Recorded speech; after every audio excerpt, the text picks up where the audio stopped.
Hey everyone, and welcome back to another episode of Ontario Cryptids. I'm so glad you can join me this week because I have new encounter stories to share with you all that you won't want to miss. But before we get started, I would like to wish you all a joyful and blessed Easter filled with love, light, and happiness. Happy Easter, everyone.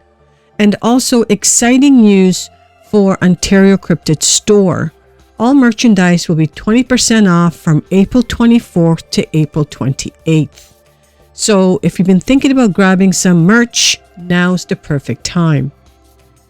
If you're enjoying this type of content, be sure to hit the like button, the subscribe button, and hit that notification bell. You won't want to miss out on next week's episode.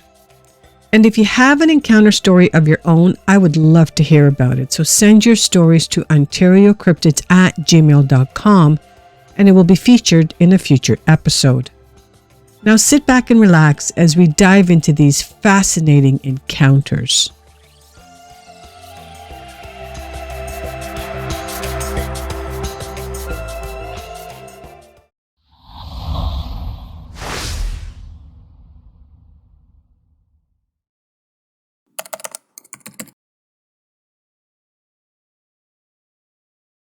At roughly 8 p.m., a friend and I were driving home from a friend's house on his Razor on 94th Street West on Highway 75 heading east. My friend pointed to the south and said, "Hey Warren, isn't that a Sasquatch?" I looked to the south and said, "Yeah, right. It's one of those metal Bigfoot signs on the hill."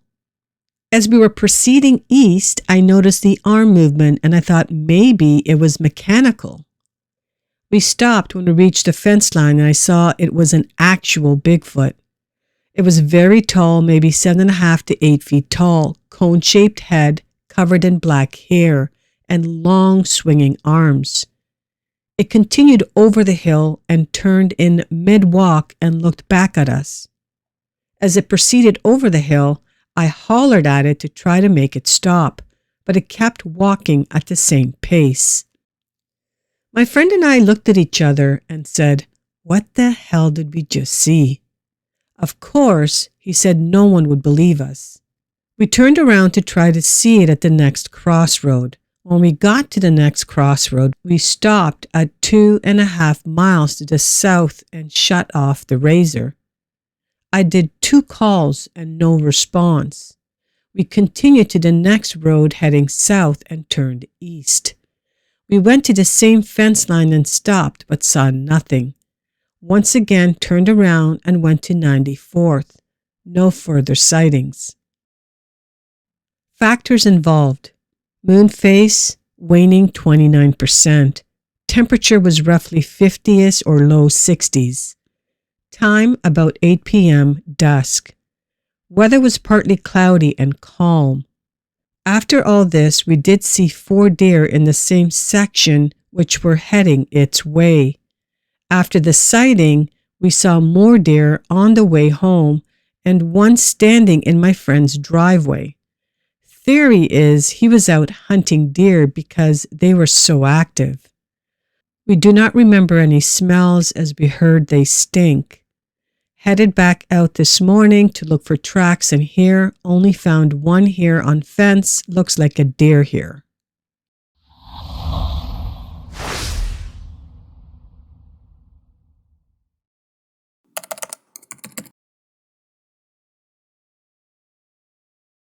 My girlfriend and I would often ride through the Stennis Space Center buffer zone at night in the Honey Island swamp. The area had several towns that were abandoned in the 60s, so the space program would have an area to test the Apollo rockets. The buffer zone straddles the Pearl River and it's a very primal swamp. Special Boat Unit 22 trains on the river and the Navy has a river warfare school at the test site. It's home to a lot of wildlife, including the Louisiana black bear, the feral hog, and a large alligator population. I believe I've heard big cats in the swamp before, even though Mississippi and Louisiana wildlife and fisheries deny their existence. My European family has a connection to the area dating back to the late 1700s, and I have native roots in the area going back to 2000. The road we were on that night has large live oaks that line the road, and it's very scenic. It ends in a boat launch on the Pearl River that has a circular turnaround that's on top of a native Minden pile that's over 1,000 years old. The area has artisan wells from old homesteads and a sawmill. It's a cool place to hang out and walk a nature trail. The area definitely has a vibe to it. We like to ride and see the wildlife that crosses the road. It's only a 50-minute ride from our house and is a convenient way of breaking the monotony of working 60-plus hour work weeks. This night, we were riding back from Slidell, Louisiana, and I made the usual detour to the area to Bigfoot hunt. The area has the local legend of the swamp monster. I've seen pictures of possible footprints in the area and knew a couple of people who had encounters or weird things happen to them on the Pearl River. As we drove down the road, we both noticed eye shine on the right side of the road in a tree probably about 150 feet down the road. As we go down the road, we see the eye shine is in a fork of an oak tree probably about 8 feet up. I pull up about 30 feet from the eye shine and angle the truck's lights to see better. The eyes were large, and at first I think it's a great horned owl. The eyes move to the left, ducking out of sight. I mentioned to my girlfriend that it's probably an owl, but I can tell from her tone she's skeptical of that. As we are sitting there watching the eye reappear, and I'm waiting to see the other eye reappear, it never does. From the arc the eye travels, I can immediately tell it's not a small animal like a possum or a raccoon. The arc is too long for us not to see a second eye. It was like a man leaning out into the fork in the tree to look at us. I instantly got that cold chill, like my blood drained and my skin pickled. My mind is running through different things trying to rationalize what we're looking at. We've seen owls in trees and they rotate their heads away from the light, not lean over and stare into it. I shined a 600 lumen light through the front windshield to see if we could see the face. We couldn't see the face, just the blazing amber eye. In hindsight, I believe it wasn't against a tree, but a few feet behind a tree, and that's why we couldn't see its face. I never thought about pulling out my camera phone at the time because honestly, I think I was in shock at what I was seeing. After a few minutes, I had seen enough and I straightened the truck up and drove past a tree. We made the turnaround and I didn't see anything on the back side of the tree on the way out. If you ask me why I didn't shine the light on the back side of the tree when we passed by the first time, I'll be honest with you, I was afraid. We didn't smell anything. I had the windows rolled up, but the AC intake was on. We have had another strange incident about 150 yards from the same spot a few years before this. We were on the trail at night and all the bugs and frogs just stopped like a switch. We immediately got the feeling of being watched. My skin pickled up as well as my girlfriend's, and we both heard something moving in the palmettos. We decided it was time to leave. This incident happened on Saturday, January 18th around midnight. I lose my GPS signal on this road, so my Google Drive log is patchy when we drive in this area. I'll be honest with you, I don't feel the same about walking around in this area after dark.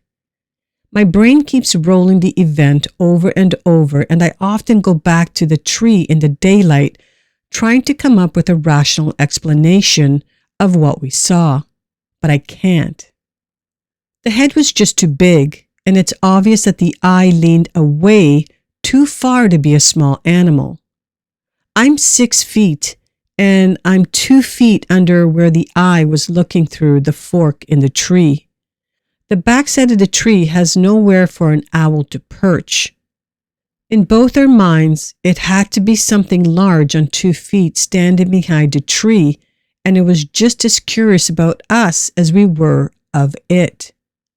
There is a trail right behind the tree it was standing at, and it could have bolted into the thick swamps very easily, but it didn't.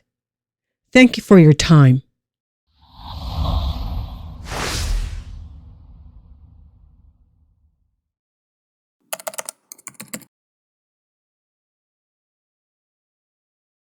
Back in 1984, I was 12 years old. I had my sighting of a female Sasquatch in Graham, Washington. Coming home from Tacoma, my dad turned onto the gravel road that led to our place. We were living in a fifth-wheeler trailer at the time while my dad was building a home on the 5-acre of land he was buying. As we turned off the paved road onto the gravel road, I caught a brief glimpse of eyeshine way up ahead on the passenger side of the road. I told my dad what I saw, and he told me whatever it was would move once it saw us coming. The road had a few small dips and rises, so from time to time I would lose the sight of the eyeshine. As we came up over a couple of rises, the eyeshine was still there. I kept telling my dad it hadn't moved. I asked him to turn on his high beams.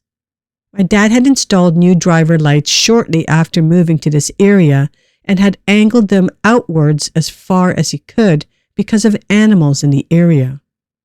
There were no streetlights along this road, and when it got dark, it was dark. As we came up over the next rise, he turned on his high beams and those new driver lights caught her in full view. There she was, kind of squatting down next to the gravel road, no more than 50 feet or so in front of us. When the lights hit her, she turned at the waist and held up her left arm to block out the light. When she turned, I noticed her breasts, the color of the skin on the palm of her hand, and the hair hanging from her forearm. She was between 7 to 8 feet tall with an estimated weight of 450 to 475 pounds. She resembled Patty from the Patterson-Gimlin film, but wasn't as thick. Her hair was different as well. She didn't have the conical head, but it wasn't a normal shape either. She had a pronounced brow ridge, and what sticks with me the most was her thin upper lip. Her nose was like ours, but on a bigger scale, kind of pressed in, but not too much, with a little flare to her nostrils. As she turned back to the right, she took 2 steps and was in the tree line. As she turned, I remembered dropping onto the floorboard of the front seat. My dad didn't speed up or slow down. He kept the same speed. I slowly poked my head up and looked out the window, and I could see her standing in the tree line watching us. Due to the ambient light from my dad's lights, I could see her blink her eyes. We were about 150 to 200 feet from our driveway. As he pulled in, I didn't wait for my dad to stop the car. I opened the door and jumped out and ran up onto the deck. I remember skipping the 4th step, unlocking the door, running inside, and jumping into my dad's bed. Seconds later, I heard the car door slam and my dad walking up the stairs onto the trailer, carrying my little brother. After putting my dead-to-the-world little brother to bed, he went to the fridge and cupboards, pulling out fruits and vegetables. He walked outside with the food and placed it on the tables on the deck. Then he went to the shed and carried out a ladder. Up on a metal pole about 15 feet tall and attached to the deck, he had built a wooden platform at the top. His plan was to put a bird feeder up there because he was an avid bird watcher. He put all the food on this platform and then greased the pole from top to bottom. I was puzzled as to why he did this. I asked, "Why?" He said to keep the animals away. I asked again, "You mean like the raccoons?" He said, "Yep, raccoons." He asked if I wanted to sleep with him, and I said yes. Later, at about 1 or 2 a.m., I opened my eyes to the sound of the boards on our deck cracking and groaning, like something massive had just stepped onto it. I looked at my dad, and all he could do was press his fingers to his lips, telling me to be quiet. Just then, I heard and felt something big and heavy running past the trailer wall that I was lying against, followed by more cracking and groaning as something else massive stepping onto the deck. Looking at my dad again, I knew he could tell I was terrified. That's when we heard what I can only describe as talking. But it wasn't like anything I had heard before, until decades later when I heard what is known as samurai chatter. It was similar, but had other aspects to it. I must have cried myself to sleep because the next thing I knew, the sun was shining. I jumped over my dad and ran to the door and swung it open. Running to the railing, I jumped onto it and I could clearly see all the food was gone, all of it. I shouted for my dad to come out, and as he did, I noticed something. Something had grabbed the pole in multiple spots, then ran a finger all the way down it, wiping the grease onto the railing. I remember my dad the night before smoking a cigarette outside and talking. I was eavesdropping and I heard him say something like, "I know you saw us, and you know we saw you. Please don't hurt my boys. We want to make a home here. We mean no disrespect or harm." In October of 1985, my dad almost lost his life in a horrible car accident. We had to move to Tacoma and live with my aunt and uncle while he was recovering. He lost the property, so in the spring of the following year, we went back out to the property to get a few things. When I walked around the trailer one last time, I noticed something interesting. On every window, there was some kind of print as if someone or something had been trying to look inside. I wonder. That was my one and only sighting, but not my only encounter. Thank you all so much for listening until the end. It truly means a lot. I want to wish each and every one of you a very happy Easter, and may it be filled with joy, peace, and maybe a little chocolate too. A big thanks goes out to our amazing channel members, Elizabeth, Jim, and Teresa. Thank you for your continued support. If you haven't already, don't forget to hit that like button, the subscribe button, and hit that notification bell so you don't miss out on any future episodes.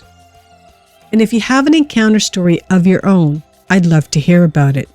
Send your stories to OntarioCryptids@gmail.com and it could be featured in a future episode. Now, lastly, have a fantastic week ahead and be sure to join me next time for another thrilling episode of Ontario Cryptids.